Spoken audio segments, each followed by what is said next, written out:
aqui, né, o movimento da partícula vai, atinge um ponto mais alto e volta. Este movimento pode ser pensado como superposição de outros dois. Um com velocidade horizontal, você nota que a bolinha anda na horizontal com uma velocidade constante, certo? Ao passo que a componente vertical da velocidade começa grandona aqui e vai diminuindo até se anular. Então, a composição dos retângulos menores dá um movimento no retângulo maior, mostrando, então, que esse movimento aqui é superposição de dois movimentos independentes. Um uniforme na direção x e outro uniformemente acelerado na direção y. Bom, então, na aula passada, a gente viu como que um movimento bidimensional com aceleração constante pode ser reduzido a dois unidimensionais equivalentes com aceleração constante e vimos o caso particular de aceleração da gravidade. A gente muda de assunto e começa a discutir movimento.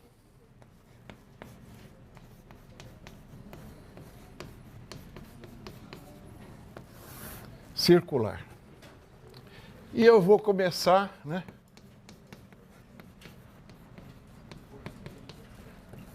com o movimento circular uniforme.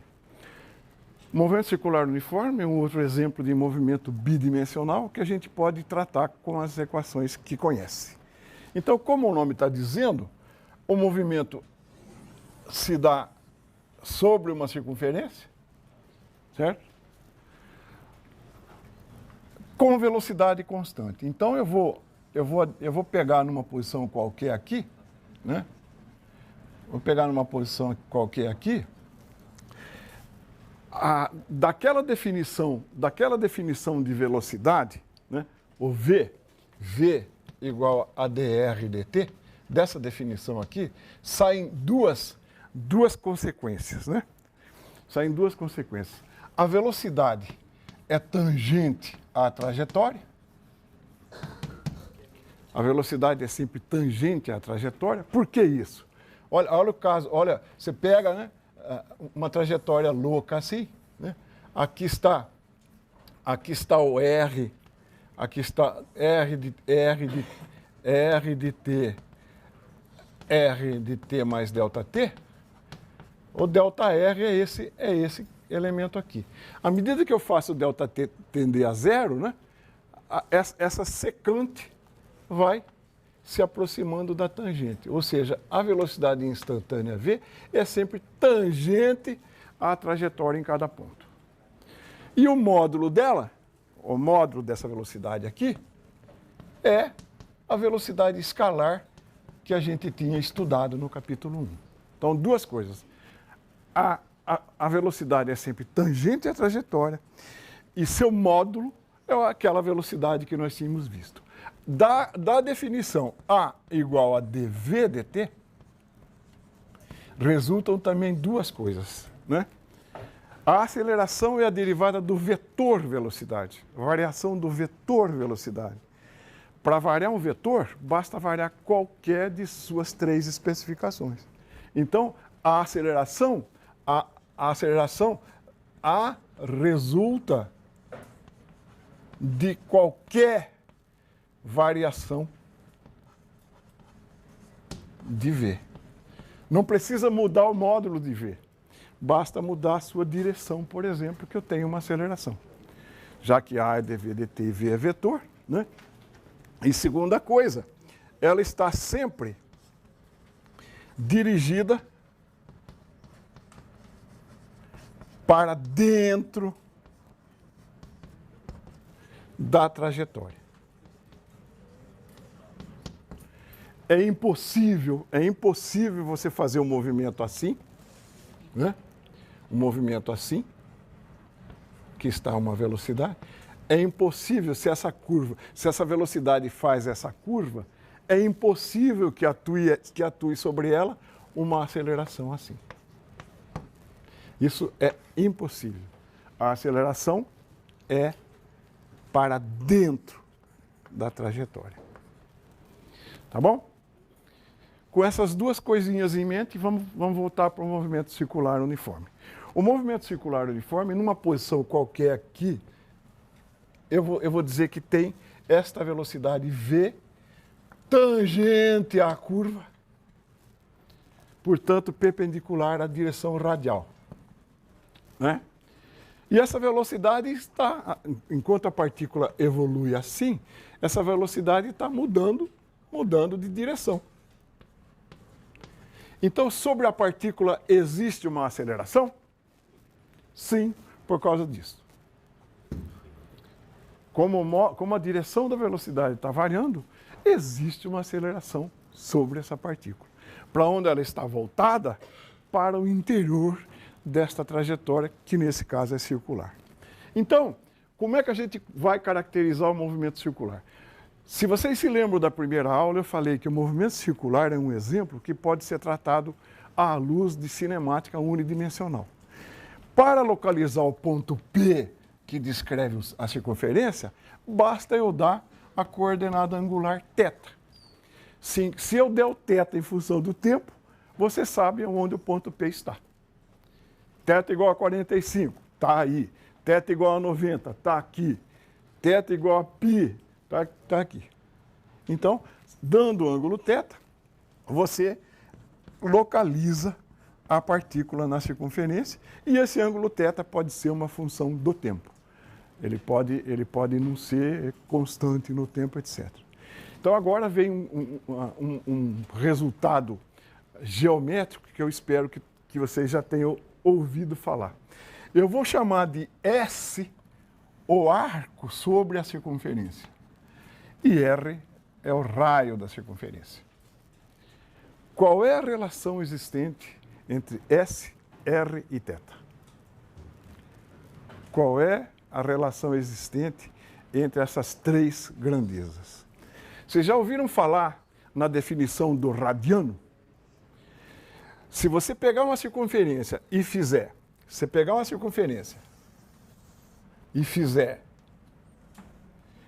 pega uma trena, uma régua que você possa entortar e faz aqui um comprimento igual, o comprimento S igual ao raio da circunferência.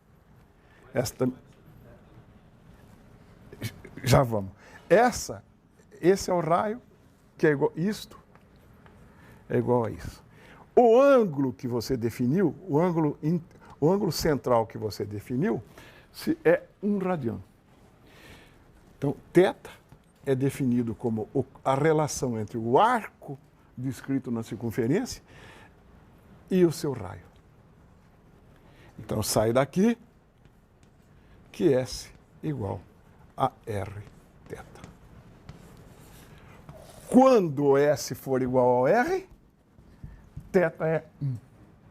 Assim é a definição do radiano. Dá um ângulo de 50 e poucos graus. Então, essa é a definição de radiano. Você já tinha ouvido falar isso? Entenderam isso? Qual a relação entre o arco numa circunferência, o ângulo central subentendido e o raio dela? Essa é a relação, então, S igual a R de θ. S igual a R θ. Então, vamos evoluindo com a conceituação aqui. Se S igual a Rθ, eu não sou proibido de derivar isso, né? ds dt, o raio é fixo. Eu estou no movimento circular. ds dt igual a R dθ dt. Quando eu digo dx dt, isso aqui é o quê? O que é um dx dt? Tem dimensão de uma velocidade, não tem? Então, a velocidade linear, x é uma medida linear. Que nome você daria para dθ dt? A variação de um ângulo com o tempo recebe o nome de velocidade angular. Então, se dx dt é velocidade linear, dθ dt eu posso chamar de velocidade angular.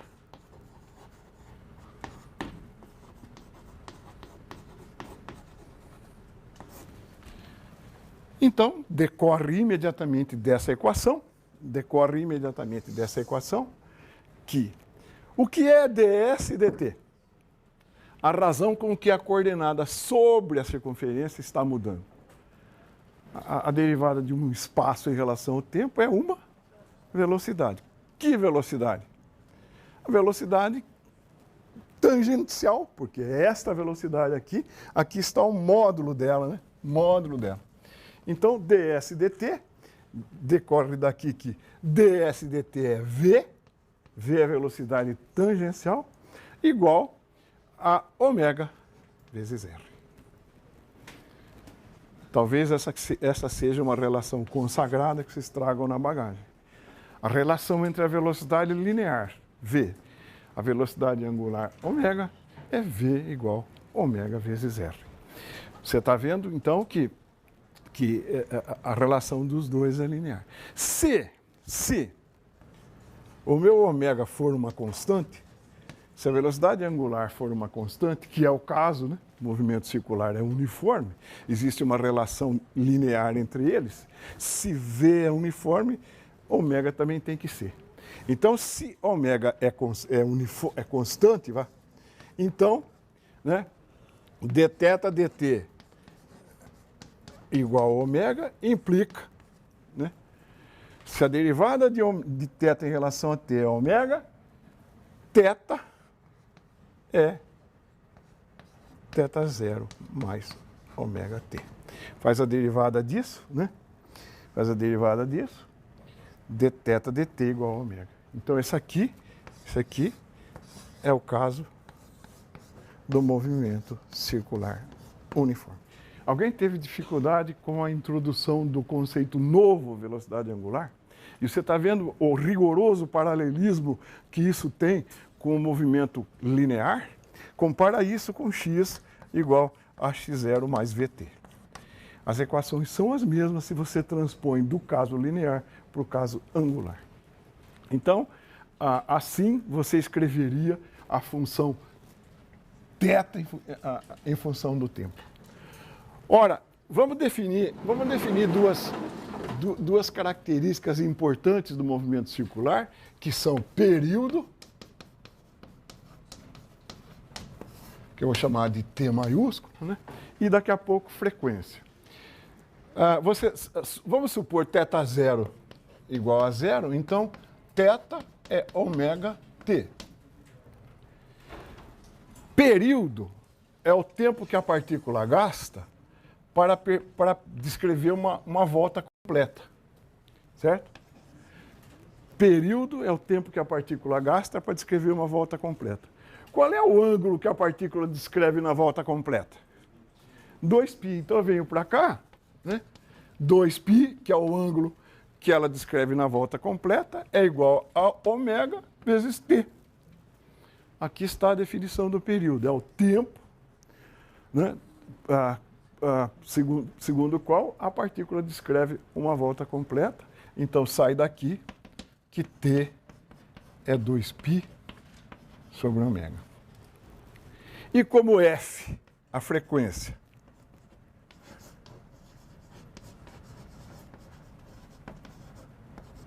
é 1 sobre t, como a frequência é o inverso do período, eu tiro daqui que ômega é igual a 2πf.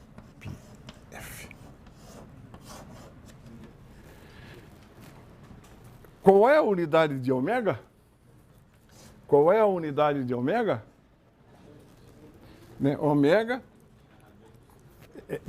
né, é 2π sobre t. A unidade de ômega é radiano por segundo. A unidade de frequência é 1 sobre segundo.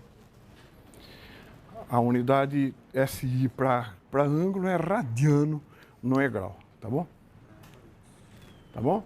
Então, acho que isso meio que encerra o movimento circular. É desnecessário falar da importância desse movimento na vida da gente, né? Cada vez que você liga seu toca-CD lá, tem movimento circular. Quando você liga um torno, tem um movimento circular. Nós executamos movimento circular em volta da Terra. Nós estamos num movimento circular, embora não percebamos. né, na nossa evolução em torno do eixo da Terra, esse movimento dura aproximadamente um dia. Durante esse movimento, nós estamos executando um movimento circular uniforme com um período de 24 horas. E isso é meio envolvido. Vamos determinar a relação das acelerações, né? As acelerações no movimento circular uniforme. Isso talvez tome um certo tempo, é um pouquinho envolvido fazer. Eu vou tentar mostrar aqui. Eu vou fazer o movimento circular uniforme aqui, tá? Aqui.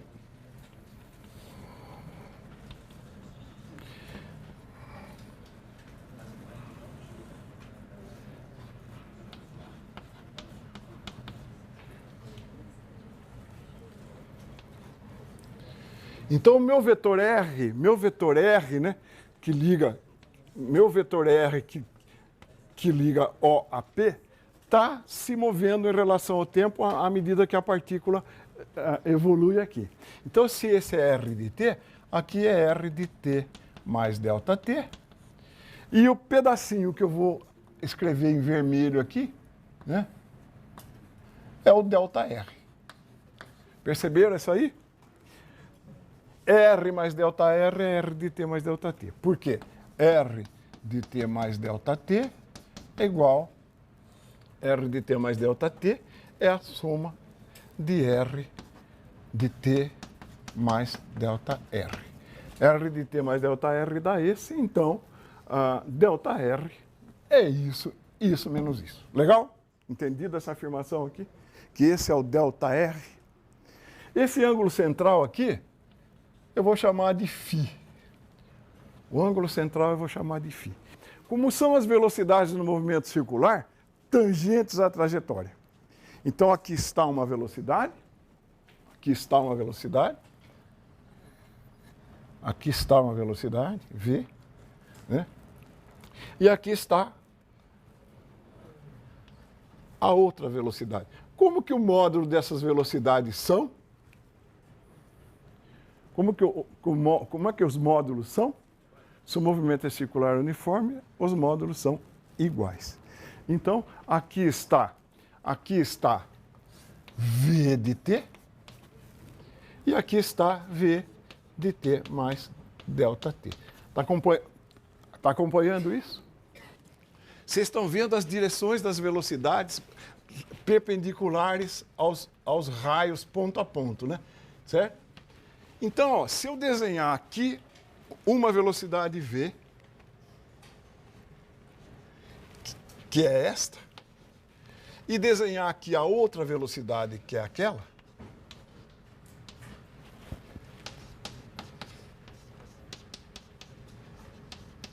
eu pretendo que essas velocidades sejam paralelas, tá certo? Não está muito não, mas tá bom? Tá bom?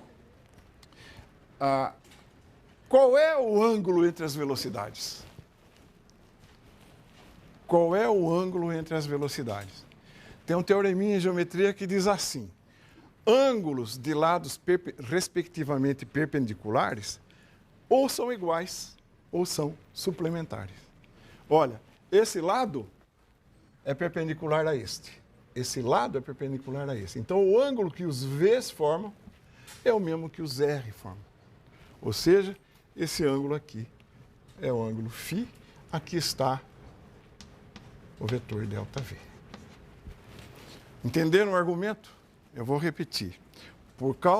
Porque esses ângulos têm lados perpendiculares, o ângulo que o R forma é o mesmo ângulo que os V's formam. Então, esses dois triângulos são semelhantes. Né? Um triangulinho pegado aqui, né? É semelhante ao triangulinho pegado aqui. E eu posso usar a relação de triângulo para escrever aqui. Delta R, esse pedaço, está para um R, assim como, o que eu escrevo aqui? Esse pedaço está para isso, assim como o quê? Delta V está para V. Relação de triângulos semelhantes.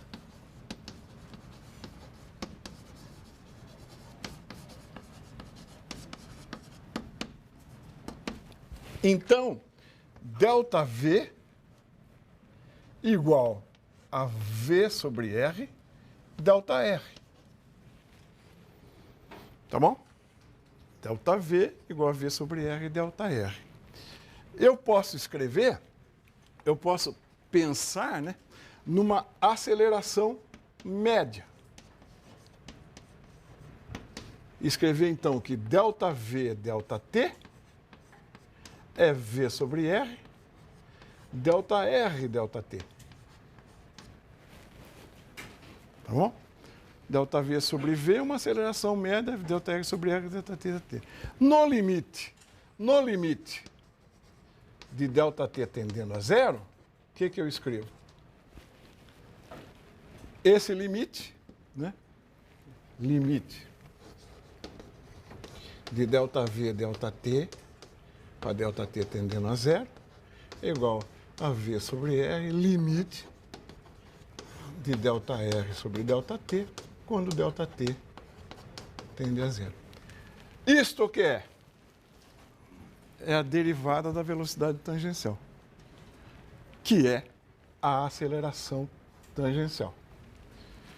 O limite de ΔV, ΔT é a derivada da velocidade tangencial, que é a aceleração tangencial. Isso aqui vale V sobre R.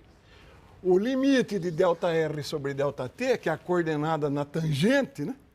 Quando ΔT tende a zero, o ΔR é uma coordenada da tangente. O limite desta coordenada, o limite desse quociente, simplesmente é V.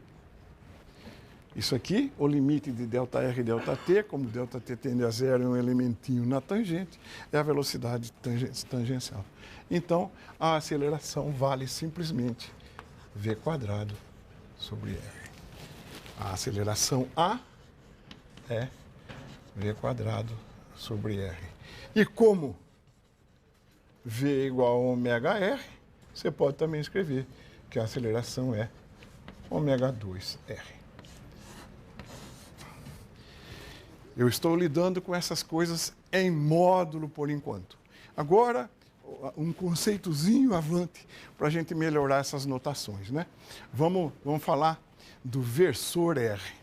Então, vou retomar o movimento circular aqui. Num determinado ponto eu tenho uma velocidade aqui. Tem uma velocidade, repito, tangencial. Aqui está o R, aqui está o V. Eu localizo a partícula em relação ao ponto O, dando um vetor R. Né? Eu vou escrever isso agora como um vetor de posição da partícula P. Para isso, eu vou definir o versor R chapéu. O versor R chapéu é um vetor que tem a direção de R e aponta para fora. Então, o versor R chapéu seria, ou é, esse versor aqui. De modo que eu posso escrever o meu raio, o vetor R agora, esse cara aqui, eu posso escrever como tendo o módulo R orientado na direção R chapéu. Vocês precisam entender esse batismo. O que é o raio sozinho, o módulo disso não é um vetor. Para transformar esse raio num vetor, eu preciso multiplicá-lo pelo versor da direção. O versor da direção é o versor R. Então, o vetor que tem módulo R orientado na direção R chapéu é o vetor R. Entenderam isso? Entenderam a nova definição? Um jeito de escrever isso aqui, um jeito de escrever sempre um versor, o que é um versor? Quociente do vetor pelo seu módulo. Eu posso, só para chatear, escrever assim. Né? Um versor é, por definição, a divisão do vetor pelo módulo dele. Tá? Qualquer versor faz isso. O que é um versor A? O que é um versor A? É a divisão de A pelo módulo dele. Qualquer versor é assim. Conclusão. R, então, R é R chapéu. Vamos ver para onde aponta a aceleração desse processo. Vamos ver para onde aponta a aceleração desse processo. Nesse ponto aqui, né? Nesse ponto aqui, para onde aponta a aceleração? Para onde aponta a aceleração no ponto P? Para onde aponta a aceleração no ponto P? Se você lembrar que em qualquer movimento, em qualquer curva, a aceleração aponta para dentro, a aceleração no ponto P aponta para onde? Para dentro. Então, ela é a famosa aceleração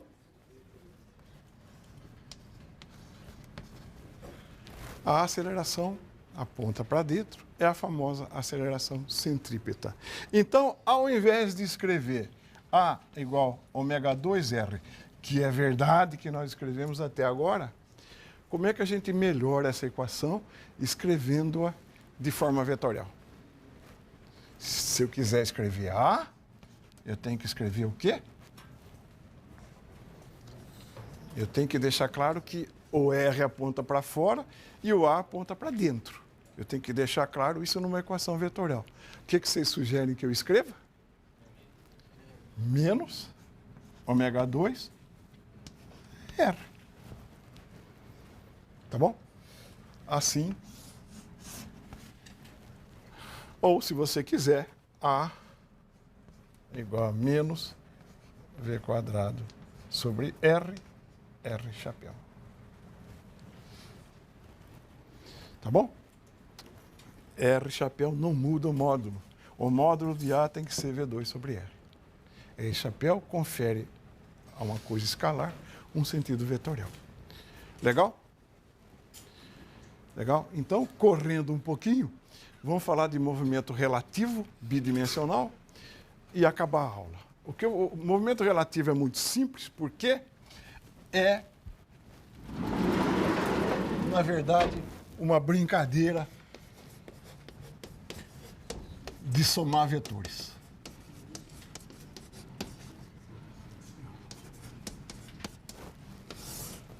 A questão é a seguinte, ó. A questão é a seguinte, o problema é o seguinte. Se eu conheço o movimento de uma partícula em relação a um referencial A, como descrever o movimento dessa partícula em relação a um referencial B que se move em relação a A? Tá certo? Se eu conheço o movimento de uma partícula num referencial, como descrever esse movimento a partir de outro que se move em relação a mim? Então, a resposta disso é uma coisa meio boba, meio trivial, porque é simplesmente somar vetores. Então, eu vou escrever aqui, eu vou simular aqui um referencial A, com esses eixos aqui, tá? O fato é que eu quero que esses dois eixos sejam mais ou menos paralelos, né? Certo? Então,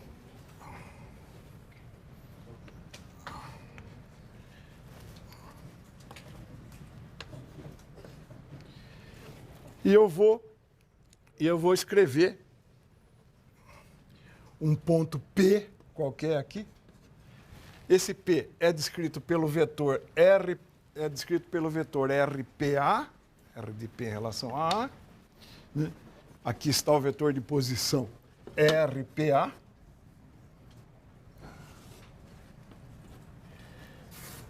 Esse aqui é o RPA. Aqui está o vetor de posição que liga o referencial B em relação a A. E aqui está o vetor de posição do ponto P em relação a B. Então, esse é o referencial B. Aqui está RPB. Viram o que eu fiz? Dois referenciais, A e B. B está se movendo em relação a A. Se eu sei a descrição dele em relação a A, como é em relação a B? Ou, se eu sei em relação a B como é em relação a A, aí depende. Então,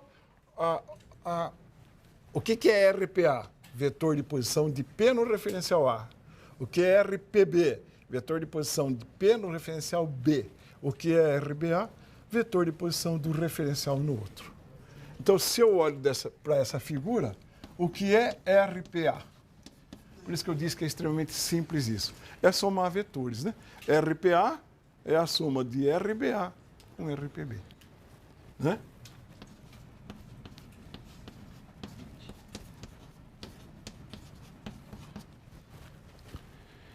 E, em geral, se isso está se movendo, né, essas coisas são função do tempo.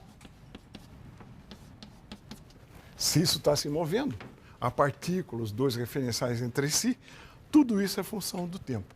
Então, se este é o vetor de posição, o que é drPA dt? Que é drPB dt mais drBA dt. O que é isso? Derivada do P em relação ao A é a velocidade de P no referencial A. O que é isso? A velocidade de P no referencial B. E o que é isso? A velocidade de B no referencial A. Simplesmente isso. A relação entre as velocidades é também uma soma. Tem uma regra mnemônica que diz, está vendo? PA, PA. É como se o índice intermediário se cancelasse. Então, a velocidade de P em relação a A é PB mais BA. Ora, se essa é a relação entre as velocidades, qual é a relação entre as acelerações? Né? Qual é a relação entre as acelerações? Se eu derivar isso, dVPA dt igual a dVPB dt mais dVBA dt. Isto nada mais é do que a aceleração de P em relação a A, do referencial A. Isso é a aceleração de P no referencial B. E isso é a aceleração do referencial B em relação ao A. Mesma coisa, a regra mnemônica se mantém. Se o movimento relativo for uniforme, isto é, se um referencial andar em relação ao outro com velocidade constante, o A está aqui, o B está aqui se movendo com velocidade constante. Então, um termo daquela aceleração é nula. Né? Que termo? O ABA. Se isso aqui acontecer, a aceleração de B em relação a A é zero. Né? ABA igual a zero. Eles têm velocidade relativa uniforme. Então, a aceleração de P medida em A, é igual à aceleração de P medida em B.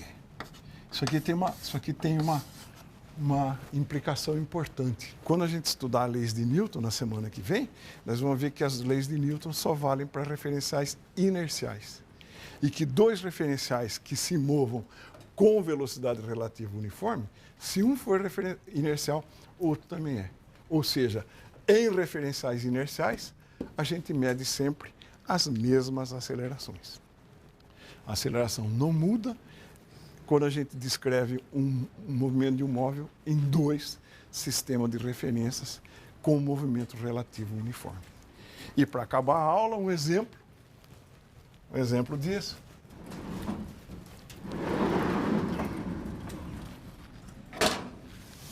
Eu estou sem a tela, mas eu lembro do exemplo.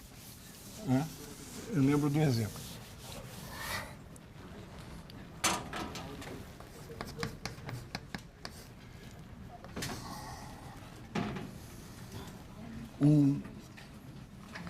Uma pessoa quer atravessar um rio de barco, a velocidade do barco em relação ao rio, ele costuma andar em águas tranquilas, se for num lago parado, a velocidade dele em relação ao rio é 10 km por hora. Mas o rio desce para leste, aqui, a velocidade do rio em relação à terra é 5 km por hora. A pergunta é, qual é a velocidade do barco em relação à terra para ele atravessar as margens perpendicularmente? Então, refraseando o exercício.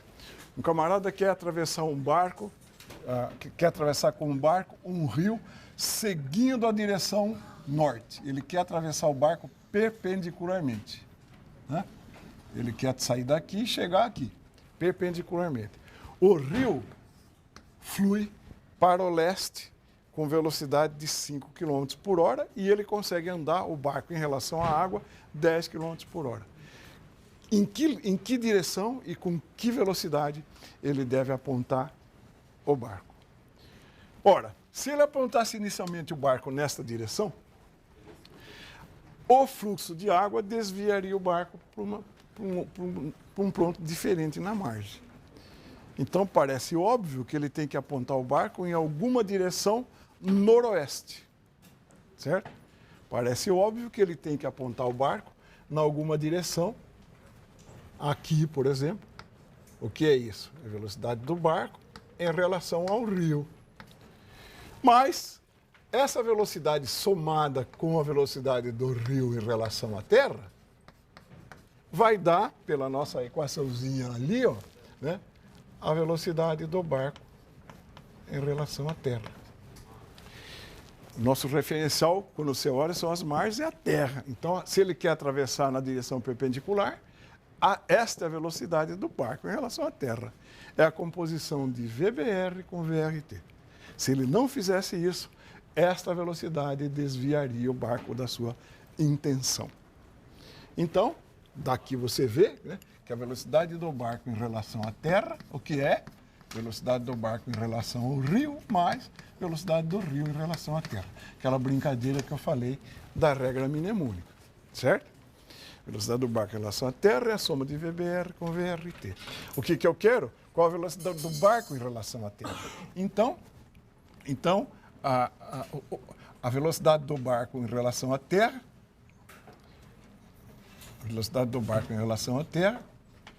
essa velocidade, né? O módulo dessa velocidade,